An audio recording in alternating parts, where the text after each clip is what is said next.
These are the headlines.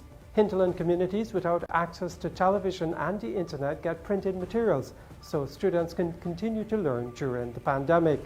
The government advertises for companies to express interest in building a 4-lane bridge across the Demerara River to last 50 years. New faces as elections are held for chair and vice chair in the regions. A Guyanese woman who migrated to the United States a year ago tells how she survived COVID-19 despite being on a ventilator for 71 days and in a coma for 19 days.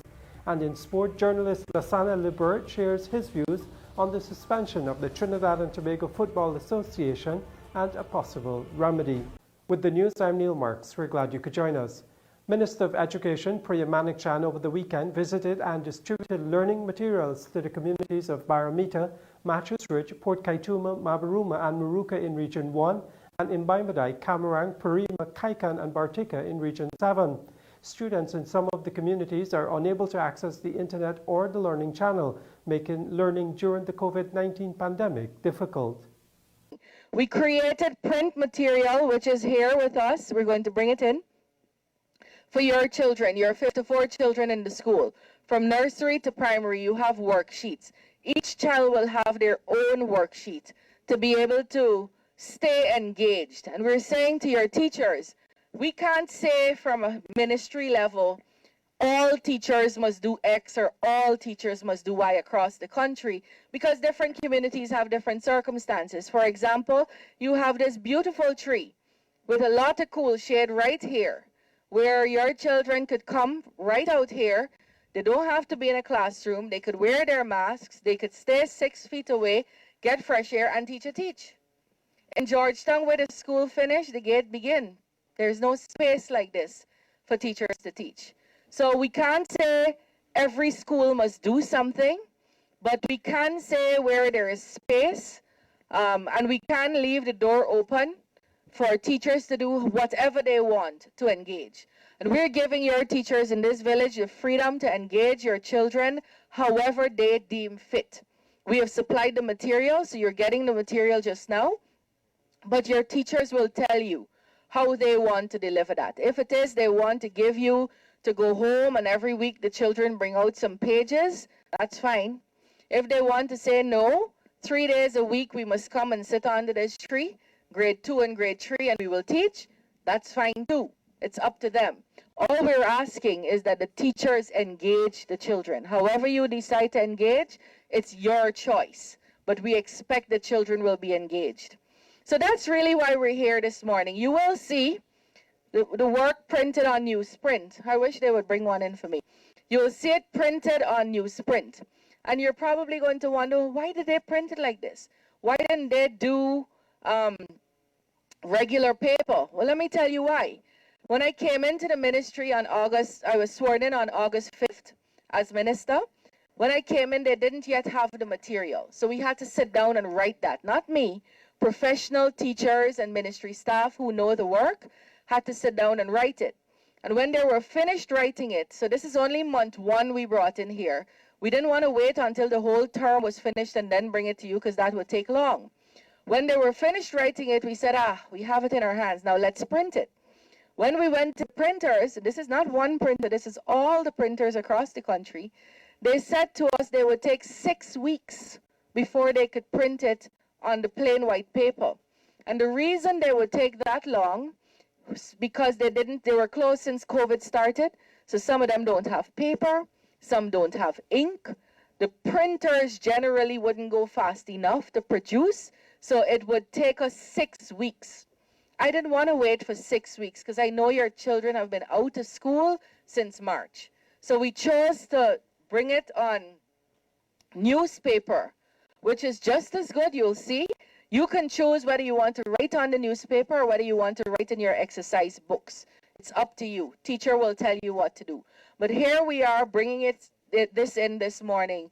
And the reason I came myself is because I know sometimes we send these things and it gets stuck in a region for 2 weeks and it gets stuck in some other community for another 2 weeks and it doesn't reach you till December. I wanted your children to have it now, like all the other children across the country.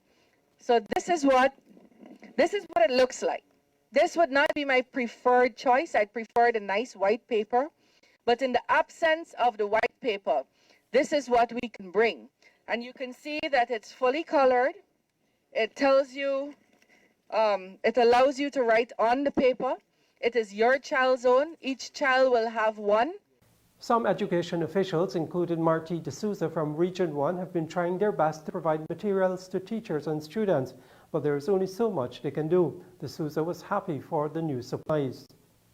That is something that I have been personally waiting on for a long time to happen, because it has strained my resources as a district education officer in Mabaruma. There's only so much we can do. I have had 3 photocopiers at my disposal, and I can tell you, for last term, over 19,000 prints we have done to ensure every child in Mabaruma was engaged. And that was a feat I have been able to achieve. Every child was able to get a print material. But I'm almost exhausted that we have started a new academic year and we do not have that kind of resources. Our machines are running, it's almost going to be running down.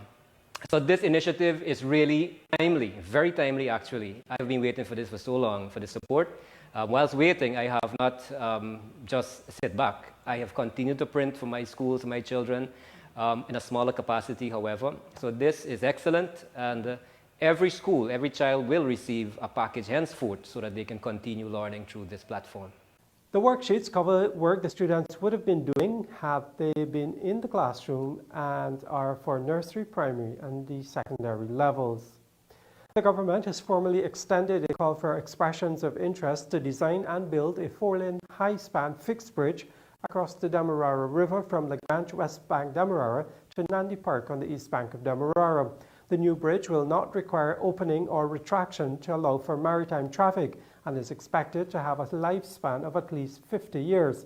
President Irfan Ali and Ministers Juan Ejel and Deodat Indar, along with other officials, visited the Nandi Park site over the weekend. And our approach to this development would be an interagency approach, coordinating approach with private sector help. So we're going to bring together early next week an interagency body comprising of the utility service providers, housing, lands and survey, public works, and the community, of course, inclusive of stakeholders like the private sector. So what you're seeing here is the main possible alignment that would be developed to a 4-lane interconnection road with the new road, as you're aware. By the end of this year, early next year, the Ogle Hawksbush connection will commence in phase 1. During the construction of phase 1, we are very confident that we'll secure financing for phase 2. So the entire link has to be futuristic in its vision. That is, it has to be a transportation plan, not just a connection plan, right? So this alignment would then connect back to a 4-lane alignment on the Hawksbush Road, or the Baggersville Road. That will be developed into a 4-lane connection between the new alignment, the new 4-lane road, and if you want to put it this way, what will then be the older 4-lane road. And it links back to this alignment, which will take you to the new bridge. So that is where we are here today. We also have the possibility of expanding the road back to the Providence Road. And then we can have a third alignment to the new 4-lane highway in this small location here. There is also enough possibility to build service road or feeder roads to support the main highways. And that is important in our transportation plan too, to ensure that we have feeder roads to support the main highway. So today we are walking with a technical team, and we are hoping by next week to have the conceptual framework. When the newsroom returns, new faces as elections are held for chair and vice chair on the country's regional democratic councils. Welcome back, you're watching the newsroom. A new chairman and vice chairman for Region 4, the country's most populated region, which also serves as the seat of central government, were elected on Monday. They will soon be sworn in by President Irfan Ali along with those from the other 9 administrative regions.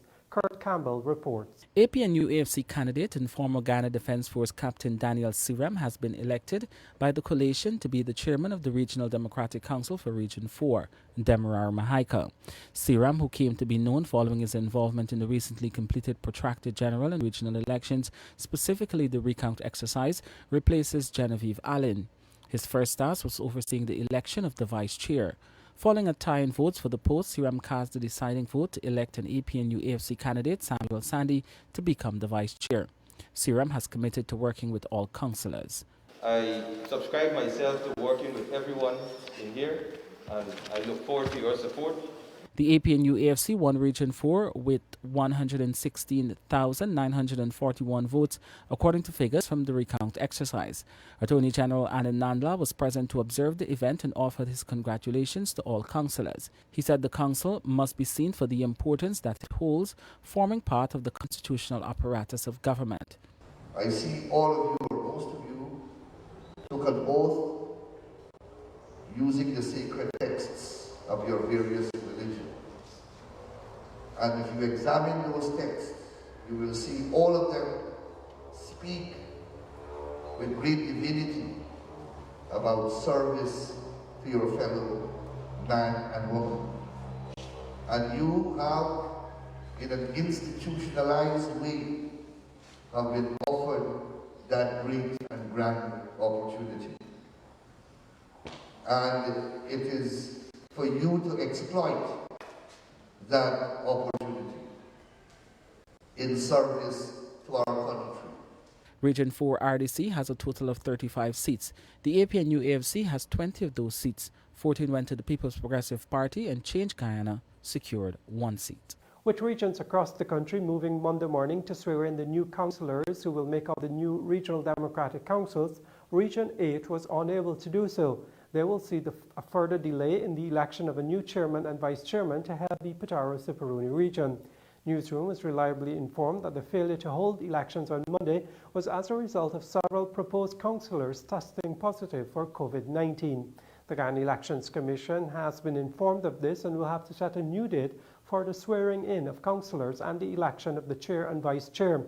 It would have been interesting to see how that process would have gone, with both APNU plus AFC and the PPP being awarded 7 seats each on the 15-member council.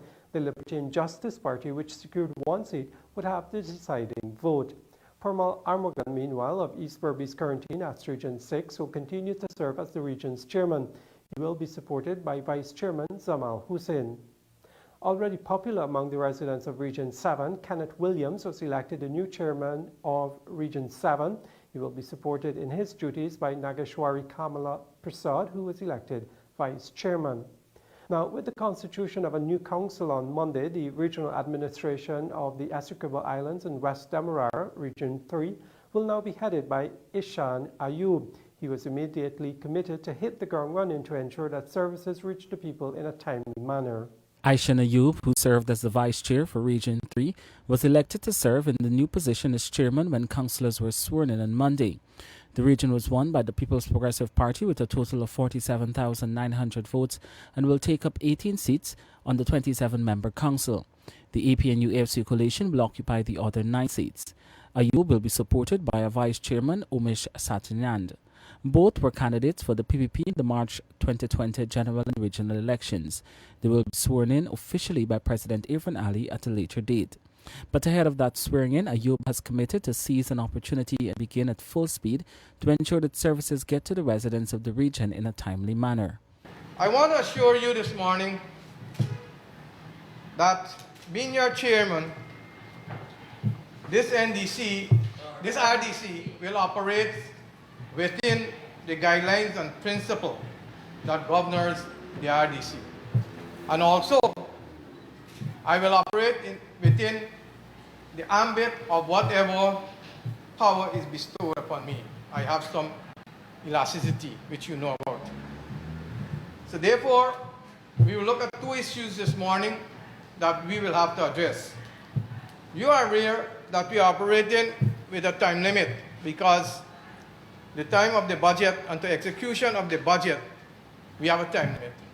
Therefore, the government have the fast track and we also have the fast track. One of his first tasks after being elected, Ayub oversaw the selection of 2 councillors to represent the region on the National Procurement and Tender Administration Board. He encouraged all councillors to reach out to him regardless of their political affiliations with their plans for development in the region. Also present at the event Monday morning was Education Minister Prem Manichan, who is also the regional representative for the PPP in the National Assembly. Manichan implored councillors to honour the oath they have taken to serve without fear or favour. So you have a choice this morning. Be an obstructionist because you feel like or because you didn't like what the democratic process threw up and brought to bear, or serve the people of your region as you swore on your holy books to do. That is your choice this morning. And I think when we put it like that, we're left without a choice. We must serve the people of this region. Councillors have been asked to put politics aside and operate in the best interests of those persons living in the Essequibo Islands and in the communities across West Demerara. Minister of Health Dr. Frank Anthony, in drawing attention to the high recovery rate for persons who have been tested positive for COVID-19 in Guyana, has registered his approval for the use of the drug remdesivir to treat critically ill patients. Guyana began using the drug to treat COVID-19 patients experiencing severe symptoms just over 2 weeks ago, and already the minister said he has received positive reports from doctors who are currently attending to these patients in the intensive care unit at the Georgetown Public Hospital. Early international clinical trials results for the drug indicate a quicker recovery period from 15 days to 11 days. The drug is being made available to Guyana at a cheaper cost.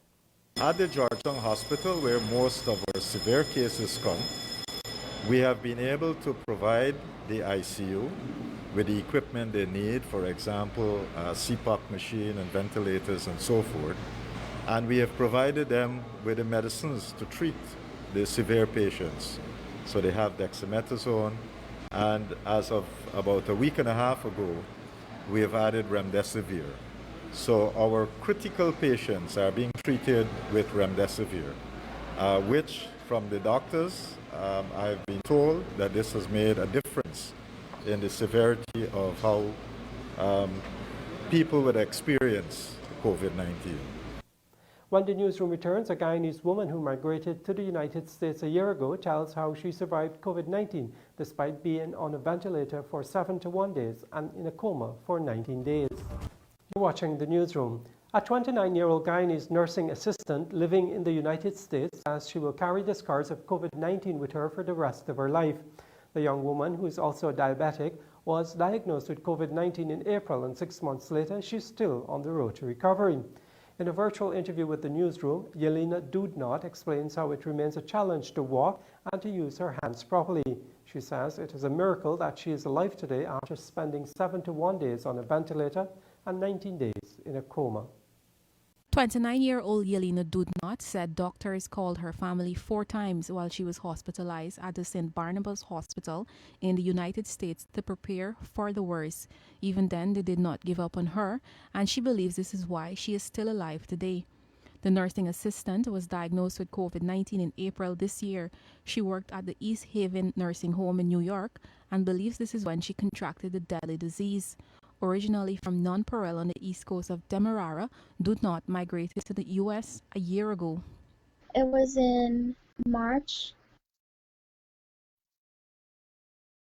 of 2020. I don't know the exact date, but I started feeling sick on the 23rd.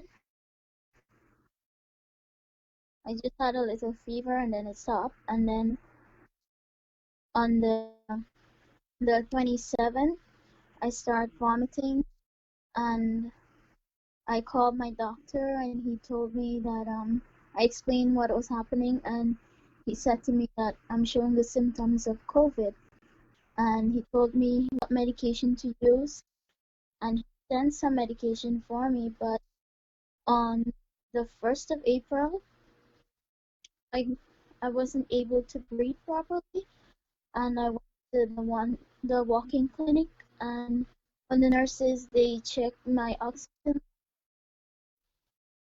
it was very low, and they had to call the ambulance to take me to the hospital. While Dudenot, who also has diabetes, lives with her husband and his parents, she was the only one who tested positive.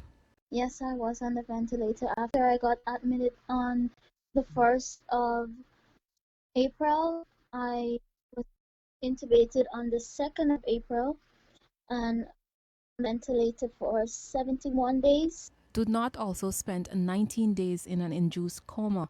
After she was discharged from the hospital, she then started rehab in June at the Bridge Nursing and Rehabilitation Center.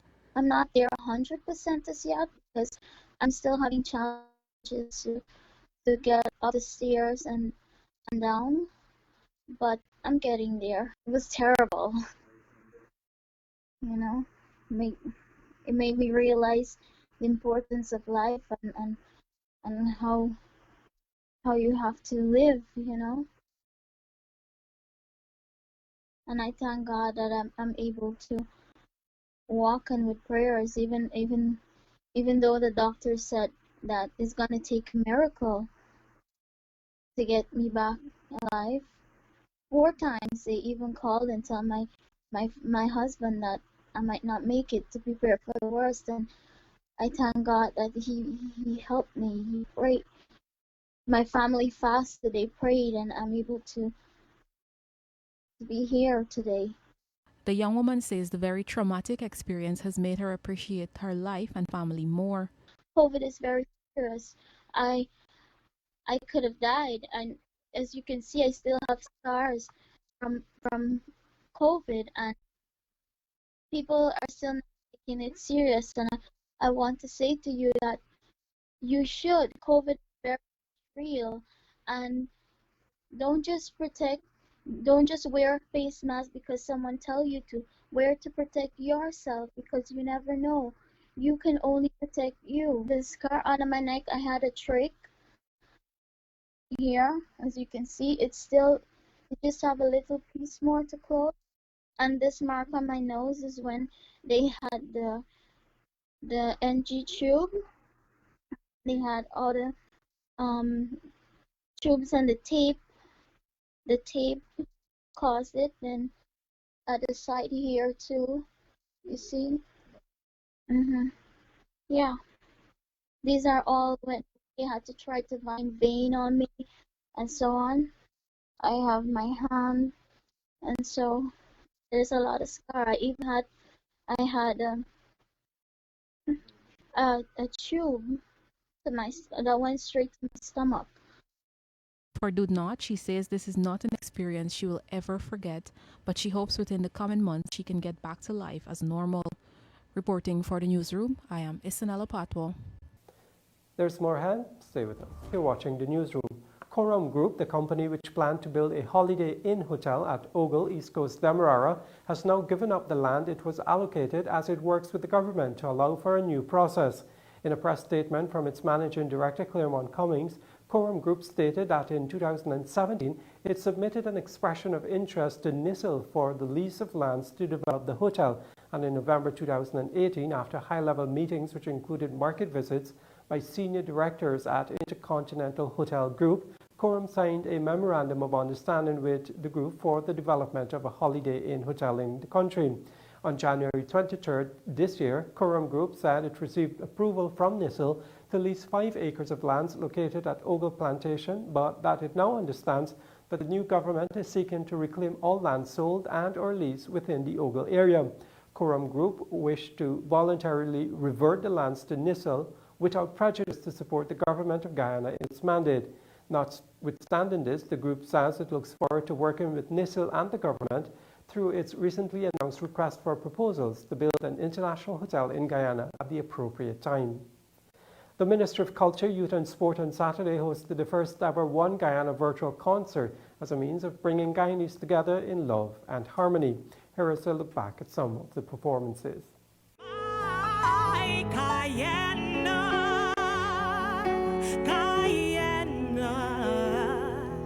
I'll be holding on to you forevermore, more. Guyana, Guyana, may the blessings of God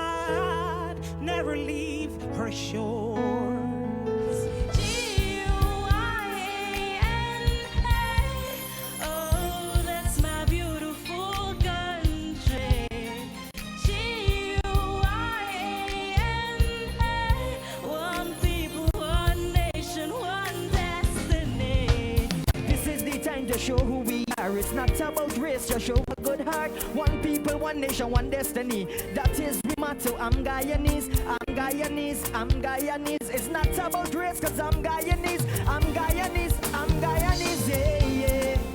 One voice is the voice of the people. Let we make them know we only dealing with racial harmony.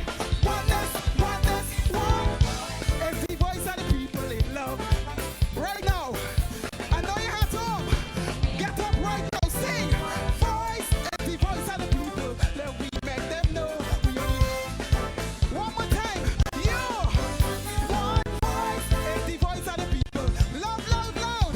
Da ichi amoka, bamata biasa, kenchawa marita, kakrosawa bodeda. Da uyu amoka, bamata biasa, kenchawa marita, kakrosawa bodeda. Tomata pigen tomata pi, tomata pigen tomata pi. Love and unity, peace and harmony. Love and unity, hey, hey, hey, hey. Love and unity, peace and harmony. Love and unity, hey, hey, hey, hey. Them now want to use them free grow out here. They want them free cut them ear and trim them beard. But when they use them balling out, them don't care. How them behaving like them don't care. We all have pain, we all have sorrows, but if we just try, we'll find that there's always tomorrow. Lean on me. I will always do the good I can. Foreign hatred I can't stand. And I hope you feel the same way too. The goodness of the Lord will carry us through. Do good unto others, and Jah will do the same for you. Give it a try, my friend, and you will prove what I'm saying is true. So unite the nation, unite the nation. Everybody put up your hands in the air. Nothing wrong with the one in the Indian. Nothing wrong with the one in the Chinese. Nothing wrong with the one in the Marine. Nothing wrong with the one in the Syrian. It's real unity. Celebrate you. Sing the tune.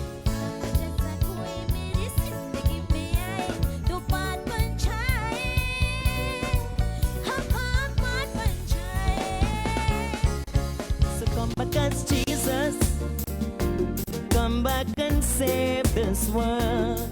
Bless all the future for every boy and girl. Come back as Rama.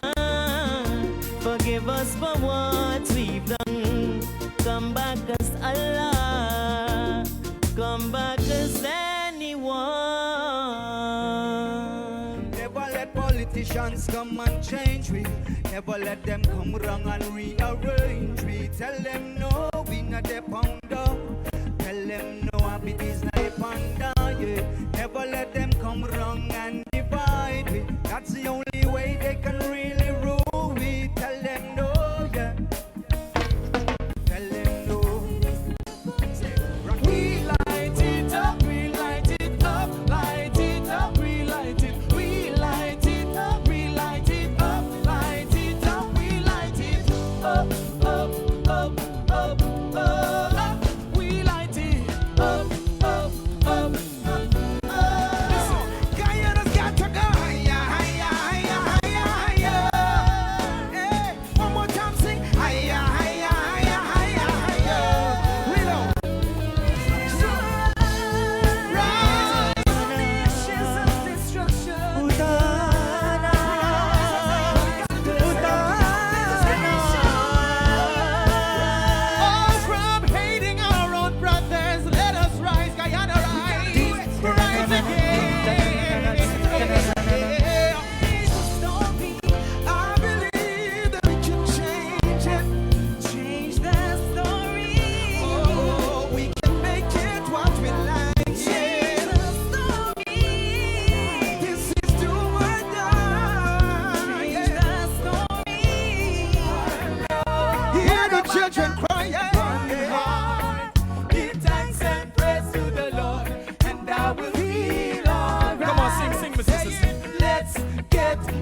This is only the beginning of what we are about to do.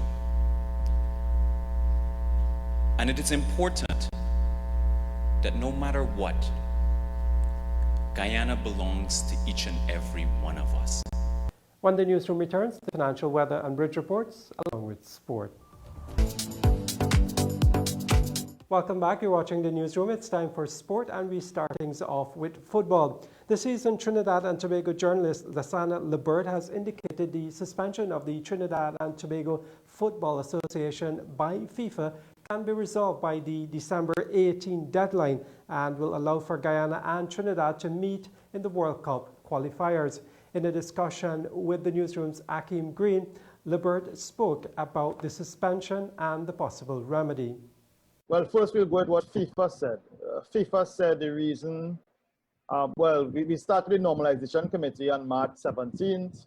The reason FIFA gave for that was high, practically unmanageable debts and poor financial structure. That was the reason for putting in the normalization committee. Thereafter, the elected officers refused to accept the removal. They contested it in court. FIFA gave the TTFA 2 deadlines to remove the case, and in fact, the TTFA had filed a withdrawal to remove the case, but apparently FIFA was notified late or not really notified at all about it, apart from a public statement, and so they decided to suspend it. So I guess it boils down to, in the end, FIFA deciding that the TTFA was moving too slowly and removing the case from the High Court.